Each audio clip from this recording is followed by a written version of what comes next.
आहेत. काय नेमका हा अजेंडा आहे? आज विद्यार्थ्यांचं मीटअप ठेवले तुम्ही, विद्यार्थ्यांनी तुम्हाला इन्व्हाइट केले, काय कार्यक्रम आहे? काही सीईटीचे क्लास घेणारे जे प्रोफेसर्स आहेत व त्या विषयामध्ये काम करणारे विद्यार्थी असतील, विद्यार्थी संघटना असतील, त्याच्याचबरोबर MPSC स्पर्धा देणारे सर्व विद्यार्थी एकत्रित येऊन एक संवादाचा कार्यक्रम इथं ठेवण्यात आलेला आहे. कारण गेल्या काही दिवसांमध्ये आपण सगळ्यांनी ऐकलं असावं की MPSCचा पेपरसुद्धा दुर्दैवाने त्या ठिकाणी फुटलेला आहे.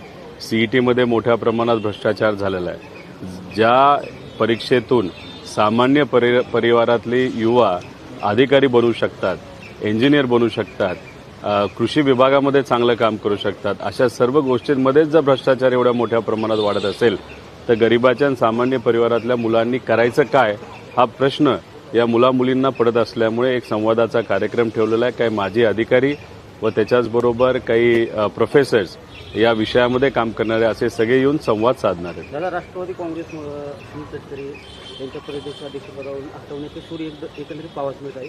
रुपाली ठोंबरे यांनी म्हटलं की मी दादा असतानाच त्यांना पदावरून हटवण्याचे सांगितलं. आता रुपाली ठोंबरे हा प्रश्न असा आहे ना की गेल्या 2 दिवसात राष्ट्रवादीमध्ये अलबेल नाहीये. प्रशांत किशोरांनी सुनेत्रा वहिनींची भेट घेतली, त्यानंतर जो गोंधळ उडाला असं बोललं गेलं की तटकरेंच्या प्रदेशाध्यक्षपदावरच त्यांनी क्वेश्चन विचारला. नंतर मग सगळ्या पार्थ पवारांचं ट्विट आलं. वाटते अलबेल नाहीये राष्ट्रवादीमध्ये? तो एक पक्ष वेगळा आहे. त्या पक्षामध्ये कुणी कोणाला भेटायचं आणि शेवटी सुनेत्रा वहिनी ज्या आहेत त्या पक्षाच्या प्रमुख आहेत. त्यांना प्रशांत किशोर येऊन भेटतील, नाहीतर अजून कुणीतरी दुसऱ्या देशाचा अध्यक्ष येऊन भेटेल. शेवटी तो अध्यक्षाचा मान सन्मान त्या ठिकाणी असतो. त्यामुळे PK येऊन त्यांना भेटले तर दुसऱ्यांच्या पोटामध्ये दुखायचं कारण काय? नाही, त्यामुळे भाजप नाराज झाले. कारण त्याच PKने बिहारमध्ये भाजपाच्या राष्ट्रीय अध्यक्षांच्या मतदारसंघात पराभव करून तेच PK आता इथं मग भाजपाच्या सीट कमी कराव्या लागतील, नाही तर शिंदेच्या कराव्या लागतील तुमचा पक्ष वाढवायला, म्हणून भाजपमधले नेते नाराजी व्यक्त. आता समजा PK आल्यानंतर भाजप नाराज होईल हे माहिती असताना सुद्धा जर त्यांच्या पक्षाच्या तर मग कुठेतरी धाडस वाढलं आणि ती चांगली गोष्ट आहे असं मी म्हणावं लागेल. भाजपच्या विरोधात जाणं सोपं नसतं सत्तेत असताना सुद्धा.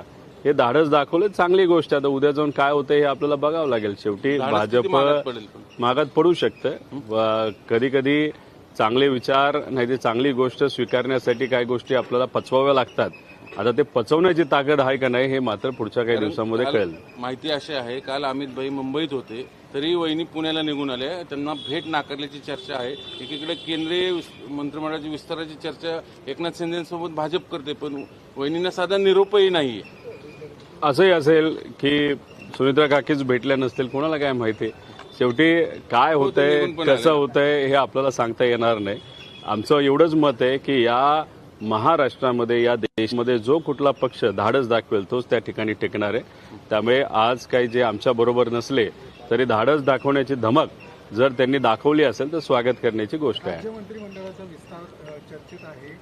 अर्थ खातं मिळावं यासाठी राष्ट्रवादी प्रयत्न करतात. तुम्हाला काय वाटतं, मिळेल का? आता कालच तुम्ही बघितलं ना, अमित शाह साहेब मुंबईत आले होते आणि त्यांनी भेट सुनेत्रा काकींना नाकारली. त्यामुळे एवढं महत्वाचं खातं मिळेल असं वाटत तरी नाही. खरं तर हक्क हा अजितदादांच्या पक्षाचा आहे. अजितदादा नसताना मात्र कुठं ना कुठेतरी हळूहळू त्या पक्षाची ताकद कमी करण्याचा भाजपने प्रयत्न केला. हे आम्ही आधी अनेक वेळा त्या ठिकाणी बोलून दाखवलेलं आहे. त्यामुळे ते जर डिपार्टमेंट हातात आलं तर मग बऱ्याच महत्वाच्या नाड्या हातामध्ये येतात आणि ते भाजपला नको असावं, एकनाथ शिंदेंना पण नको असावं. म्हणून त्यांना मिळेल असं मला तरी वाटत नाही. त्याला भांडावं लागेल, त्याला ताकद दाखवावी लागेल. काही प्रमाणात ती चुणूक नाहीतर ती ताकद अप्रत्यक्षपणे काल परवा दाखवलेली दिसतीये. तर किती दिवस ते दाखवू शकतील आणि स्वतःचं हक्काचं खातं आपल्याकडे परत घेतील हे आपल्याला मात्र येत्या काळामध्ये बघावं लागेल. धाडस दाखवलंच आहे तर मग सत्तेतनं बाहेर पडण्याचं धाडस ते कधी होणार बघूया. त्याचीच वाट सगळेच बघत आहेत की दादांच्या मनामध्ये जे होतं ते त्यांचा पक्ष आज ते नसताना तशाच पद्धतीने वागतील का. लोकांच्या बाजूली राहून भाजपच्या विरोधात जे वातावरण आहे दादांनी त्यावेळेस ओळखलं होतं. तुम्ही बिहारमध्ये आता जे देशाचे भाजपचे अध्यक्ष आहेत त्यांच्याच मतदारसंघ तो हरले भाजप. त्याच्याचबरोबर या देशामध्ये युवांनी काय केलं हे सगळं दादांना आधीच कळालं असल्यामुळे दादा भाजपच्या कट्टर विरोधात त्या ठिकाणी झाले होते. दुर्दैव असं तो दिवस बघायला दादा आज नाहीयेत. आज दादा असते तर आम्ही सर्वजण मिळून नक्कीच भाजपला पाणी पाजलं असं हे मात्र त्या ठिकाणी खरं आहे. तरी म्हणतात की प्रशांत किशोर सारख्या रणनीतिकाराची पक्षाला गरज नाहीये. पक्ष हा मेहनतीवर कार्यकर्त्यांचा चालतो. तर एकूणच प्रशांत किशोर यांनी पार्थ पवारांची घेतलेली भेट त्यांना पसंत पडलं नाही असं दिसतंय. तुम्हाला काय वाटतं प्रशांत किशोर त्यांच्या मदतीने पक्ष वाढेल का? प्रशांत किशोर हे कुठं प्रशांत किशोर बद्दल जे बोललं गेलं याच्यातून कुठेतरी पारला टार्गेट केलं असं मी म्हणणार नाही. खरं तर मोदी साहेबांना टार्गेट केलं. 2014ला या देशामध्ये सत्तेत यायला भाजपला सगळ्यात महत्वाचा जर कोणाचा वाटा असेल तर तो प्रशांत किशोरचा आहे, सगळ्यांना माहिती आहे. त्यामुळे तटकरे जे आज बोलले ते कदाचित प्रशांत किशोरला टार्गेट करत असताना भाजपलाच बोलले का काय हा प्रश्न त्या ठिकाणी निर्माण होतो. त्यामुळे इतिहास बघावा लागतो. प्रशांत किशोर हे कन्सल्टंट असले तरी त्यांच्यामुळे कुठला पक्ष कुठं सत्तेत आलाय याचा आधी अभ्यास करावा. आणि त्याच्याचबरोबर अजितदादांचा पक्ष त्या बिना कन्सल्टंटचा होता असं नव्हतं. फक्त तटकऱ्यांना आवडणारा जो कन्सल्टंट आहे तो मात्र या ठिकाणी त्यांच्या पक्षात आज दिसत नाही, जो दादांना कधीच नको होता. त्यामुळे कदाचित त्यांना तिथं कदाचित त्यांना तिथं वाईट वाटत असावं. दादांबरोबर काम करत असता अरोरांनी 2 विमानं विकत घेतले आणि मग दादांना कळालं की हा नुसता पैसेच ओरबाडतोय, काम तर काय करेना, म्हणून त्याला घरी बसवलाय.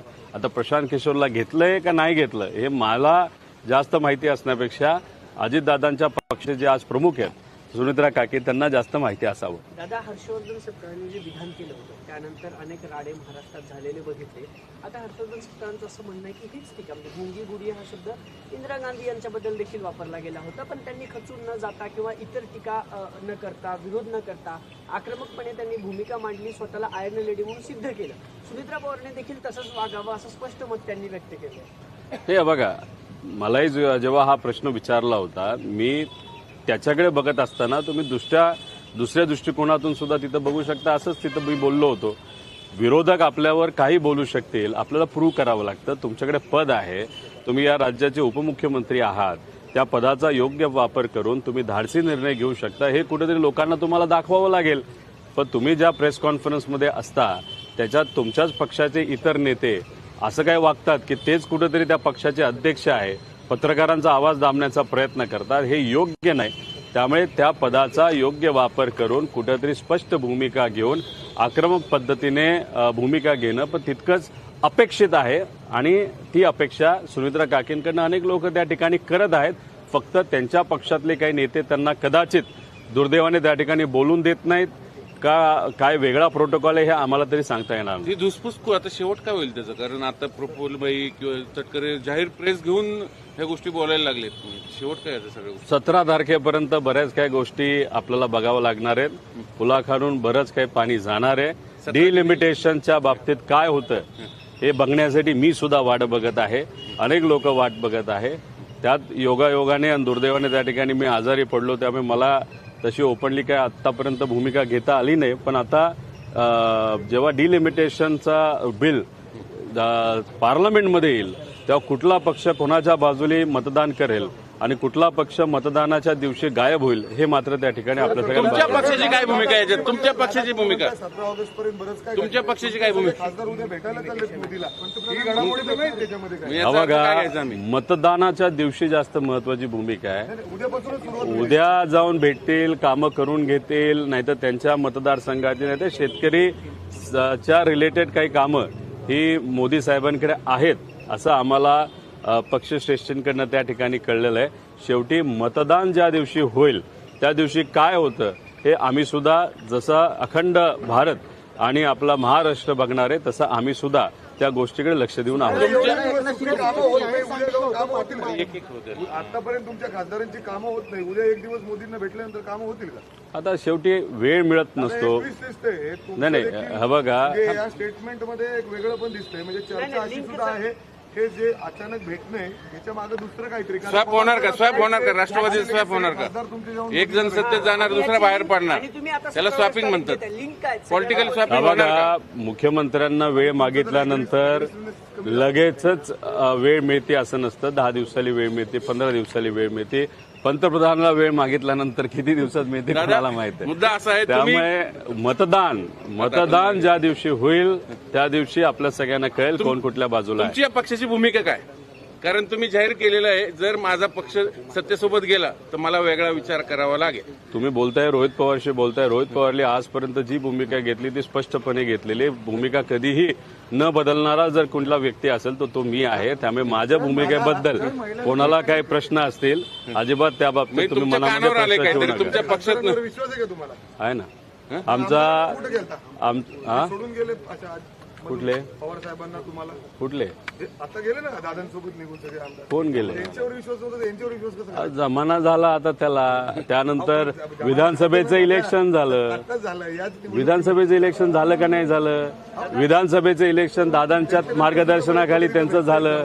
इकडे पवार साहेबांच्या मार्गदर्शनाखाली झालं. थेट जुन्या तुमची गोष्टी दादा, काढून ऐका. आता काय चाललंय याच्यावर परिणाम थेट होत नसतो. मुद्द्यावर येऊ. तुमची काय इच्छा आहे? तुमच्या पक्षाच्या खासदारांनी त्या बिलाच्या विरोधात मतदान करावं की बाजूने मतदान करावं की गैरहजर राहावं? कारण इच्छापेक्षा माझा विश्वास आहे की आमचे सर्व खासदार 8 खासदार डिलिमिटेशनच्या विरोधात त्या ठिकाणी मतदान करतील. कोणी अनुपस्थित राहणार नाही. उपस्थित राहून डिलिमिटेशनच्या विरोधात मतदान करतील. 50% असू नाहीतर काही वेगळं असू. कारण डिलिमिटेशन हे फक्त नाव आहे. जसे वॉर्ड फोडले जातात, प्रभाग फोडले जातात, तसंच लोकसभा मतदारसंघ आणि विधानसभा मतदारसंघ भाजपने 2016 पासून त्याच्यावर काम केलेलं आहे. 2011ला जे अधिकारी डिलिमिटेशनमध्ये इन्व्हॉल्ड होते त्यांना आता त्यांनी पगारावर घेतलेला आहे. आणि उद्या जाऊन जसे वॉर्ड फोडले तसे जर लोकसभा आणि विधानसभा फोडायला लागले तर मग मात्र त्या ठिकाणी लोकशाही या देशामध्ये राहील असं आम्हाला वाटत नाही. मग एवढं करून तुमच्या खासदारांनी समजा ऐनवेळी जसं मोदींनाच भेटायला चालले, काही सेटलमेंट झाली, मग पुढे काय? कदाचित मोदी साहेबांना जाऊन हे सांगण्यासाठी जात असतील की डिलिमिटेशन करू नका. पण आता सत्यजित तांबे तिथं आंदोलन करतायत. पोलिसांनी त्यांना ताब्यात घेतलेलं आहे. मुंबई पुणे हायस्पीड महामार्ग पुणे नाशिक हायस्पीड रेल्वेचं आंदोलन तुला अमोल कोल्हे देखील त्या ठिकाणी पोहोचलेले आहेत. कशा पद्धतीने म्हणजे सत्ताधारी पक्षातच आहेत ते सुद्धा आता आणि अशा पद्धतीने नाही, एक चांगली गोष्ट आहे की त्यांनी आंदोलन करण्याची भूमिका तिथं घेतली. लोकांच्या बाजूला घेतली, सरकारच्या विरोधात घेतली. आता स्पष्ट त्यांची भूमिका तिथं दिसलेली आहे. जे काही आंदोलन तिथं सुरू आहे रेल्वेसाठी त्याला आमच्या सगळ्यांचा पाठिंबा आहे. डॉक्टर अमोल कोल्हे तिथं आहेतच. त्यामुळे आता असं जाणवतंय की कुठेही या राज्य सरकारकडनं केंद्र सरकारकडनं आपल्याला करून घ्यायचं असेल तर आंदोलनाशिवाय दुसरा कुठला पर्याय नाही. जरांगे पंढरपूर तलवारीची भाषा केली. मुख्यमंत्र्यांचं ऐकून कुठेतरी बावनकुळे यांनी प्रमाणपत्र रद्द करण्याचं काम केलं असा आरोप देखील करतात. त्याचं तलवारीची ते भाषा सामाजिक कार्यकर्ते आहेत. आजपर्यंत त्यांनी आंदोलन जे केलेलं आहे त्यांनी स्वतःच्या इच्छेने व लोकांच्या पाठिंब्याने तिथं केलेलं आहे. याच्या पुढचंही आंदोलन त्यांचं तसंच असणार आहे. काय भूमिका घेतात, कसं घेतात हे आपल्याला त्या ठिकाणी बघावं लागेल. पण आज जे काही आपला लढा लढायचा आहे तो शिक्षणासाठी आणि रोजगारासाठी येत्या काळामध्ये मोठ्या प्रमाणात लढावं लागेल. त्यांच्यामुळे सामाजिक तेढ निर्माण होते. पुन्हा ओबीसी मराठा समोर येते. प्रमाणपत्र बरेचसे बोगस निघालेले आहेत. राजकीय लोकांची तर अवैध ठरवलेली आहेत. आता विद्यार्थ्यांवर तो मोर्चा येण्याची शक्यता आहे. त्या संदर्भात तुमची भूमिका काय? आम्ही सुरुवातीपासून हेच सांगत होतो, जर आपल्याला मराठा समाजाला आरक्षण द्यायचं असेल नाही तर कुठल्याही समाजाला आरक्षण द्यायचं असेल तर आपल्याला पार्लमेंटमध्ये जाऊन तिथं मोठ्या प्रमाणात बदल हे सगळ्यांच्या मतदानाने त्या ठिकाणी करावे लागतील. आणि जर तिथं घटनात्मक बदल झाला तरच आरक्षण आपलं कोर्टामध्ये टिकणार आहे. जे काही गेल्या काही महिन्यांमध्ये वर्षांमध्ये झालं त्याच्यामध्ये फक्त एकच गोष्ट मोठ्या प्रमाणात झाली. एक तर फसवाफसवी झाली आणि दुसरं 2 समाजामध्ये तेढ निर्माण झाला. आणि 2 समाजामध्ये इतका तेढ निर्माण झाला त्याचा राजकीय फायदा जर कोणी घेतला असेल तर फक्त भाजपली घेतला. त्यामुळे भाजप कधीही एकोपा बंधुभाव विचारात घेऊन काम करणारा पक्ष नसून तो विभाजन करून मताचं विभाजन करून आपण निवडून कसं येऊ शकतो. आणि त्यामुळे झालं असं की शेतकऱ्याकडे दुर्लक्ष झालं, विद्यार्थ्याकडे दुर्लक्ष झालं आणि सरकार मात्र आरक्षणाचा खेळ खेळत लोकांना फक्त खेळवत राहिले, मतदान मिळवत राहिले, निवडून येत राहिले आणि त्यात सगळ्यांचंच मोठ्या प्रमाणात नुकसान झालं. आता तुकाराम मुंडेंनी मेडिकलवाल्यांना आणि जे फूड डिलिव्हरी ॲप आहेत ना त्यांच्याकडे त्यांचा मोर्चा वळवलेला आहे. म्हणजे दूध उत्पादनाला फायदा झाला. एकदम उत्पादन सगळे भेसळ कमी होऊन एकूण त्यांच्या कामाला तुम्ही सपोर्ट करणार की त्यांच्या? नाही, तुकाराम मुंडेंचं जे काम चालू आहे ते चांगलं काम चालू आहे. त्यामुळे बऱ्याच ठिकाणी संवादाचे कार्यक्रम त्यांचे सुरू आहेत. मीडियामध्ये जर आपण बघितलं तर त्यांचे वेगवेगळे इंटरव्ह्यूज तिथं सुरू आहेत. फक्त मला प्रश्न एकच पडतो की एकच अधिकारी असा आहे की जो चांगलं काम करू शकतो, बाकी अधिकारी काय करतात? आणि सरकारला जर असं वाटत असेल एका अधिकाऱ्याला प्रमोट करून की बाकीच्या विभागामध्ये जे काही सरकार कमी पडतंय त्याच्यावर पडदा टाकला जाईल, हे तिथं चुकीचं आहे. त्यामुळे आम्हाला जे जाणवतंय सहसा मुख्यमंत्री असतील ना तर कुठलाही नेता, एखादा अधिकारी जर खूपच पुढे चालला असेल तर तिथं त्याला थांबवलं जातं. पण इथं ते थांबवलं जात नाही. त्याचं कारण असं आहे की सरकारच हे सगळं करतंय असं सरकारला कुठेतरी वाटतंय, पण लोकांना कळलंय की हे सरकार करत नाही, हे प्रशासन करतंय. त्यामुळे जर सरकारला असं वाटत असेल एका प्रशासकीय अधिकाऱ्याला पुढे करून आपल्या बाकी विभागामध्ये जे काय आपण खराब काम करत आहोत त्याच्यावर पडदा टाकू शकतो, असं नाही. सरकारमध्ये इतर विभागामध्ये सुद्धा काही ठराविक ठिकाणी चांगलं काम चालू आहे, बहुतांश ठिकाणी फार खराब काम चालू आहे. त्यामुळे आम्ही त्या विषयाकडे पण लक्ष देऊन काम करणार आहोत. आहे झाला प्रश्न फक्त आपल्या तुकाराम मुंडेंचा, त्यांचं काम चांगलं आहे.